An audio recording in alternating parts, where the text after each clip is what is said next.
আসসালামু আলাইকুম বন্ধুরা, কেমন আছেন সবাই? আশা করি সবাই ভালো আছেন। এসে আমার মুরগির বাচ্চাগুলো আজকে ওদের 1 মাস 2 দিন চলতেছে।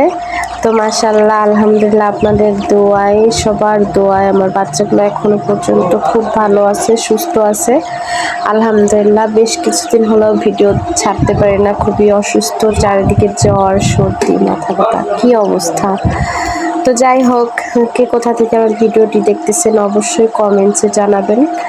আমি কমেন্টসে রিপ্লাই দেব এবং আমার ভিডিওগুলো সবার মাঝে শেয়ার করে দেবেন খুব বেশি বেশি। তো আমার বাচ্চাগুলো আলহামদুলিল্লাহ খুবই চঞ্চল আছে, কিন্তু দেশি মুরগির বাচ্চা হচ্ছে খুব দেরিতে বড় হয়। হ্যাঁ, এই বাচ্চাগুলো আসলে সুস্থ আছে ঠিক আছে, কিন্তু যেই তুলনায় ওদের খাবারগুলো দেয়া হয়, ওষুধ, ভিটামিন, আসলে দেশি মুরগির জন্য ভিটামিন, ওষুধ এগুলো খুব বেশি একটা প্রয়োজন হয় না, তবুও আমি খাওয়াই।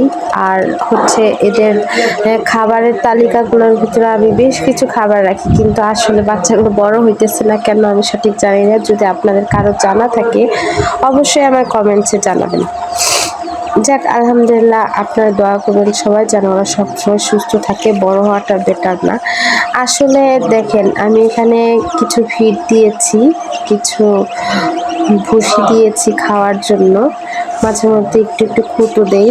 আসলে আমি যে ডক্টর থেকে ওষুধ আনি মুরগির জন্য, আমাকে বলেছে যে আসলে একটু একটু করে অন্য অন্য খাবার আসলে প্রতিদিন একটু একটু করে দেওয়ার চেষ্টা করবেন, একবারে দেবেন না। এর ভিতর আমার বাচ্চাগুলো আসলে খাবারের পরিবর্তনের জন্য একটু প্রবলেম দেখা দিয়েছিল, আমি সাথে সাথে গিয়ে ওষুধ নিয়ে এসেছিলাম।